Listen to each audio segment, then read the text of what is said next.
Érigée sur une superficie de 1000 hectares, l'Académie internationale de lutte contre le terrorisme de Jacquesville est enfin opérationnelle, et ce dès la fin de la première phase des travaux.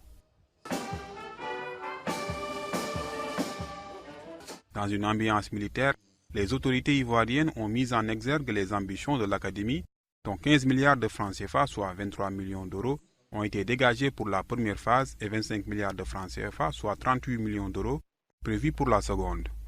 La première tranche des travaux d'infrastructure de cet ouvrage, elle permettra le démarrage des activités d'entraînement, de formation des cadres et de réflexion stratégique sur un site adapté.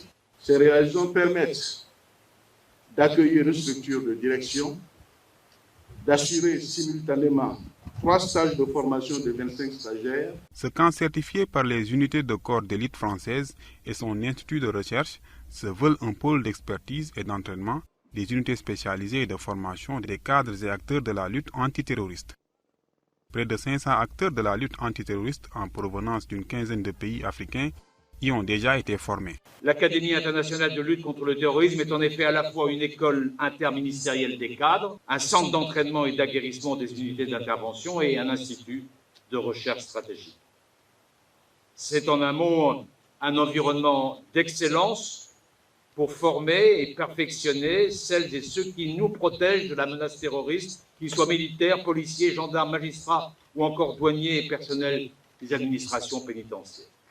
Le Premier ministre ivoirien a présidé à Abidjan, peu avant l'inauguration de l'infrastructure, une signature de convention entre l'État de Côte d'Ivoire et la République française portant sur la gestion de l'Académie. Le terrorisme est cette peste qui fauche les hommes et peut ensevelir l'avenir. Face à lui, l'UEMOA, la CEDEAO, le G5 Sahel, nos chefs d'État ont su faire bloc, convaincus que seule une œuvre commune pourrait être le chemin d'une victoire durable.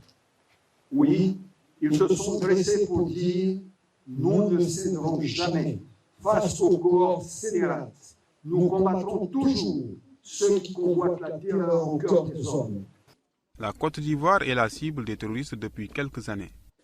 Le pays a été plusieurs fois attaqué par des terroristes qui ont aussitôt été repoussés, notamment dans l'extrême nord, où il fait frontière avec le Mali et le Burkina Faso.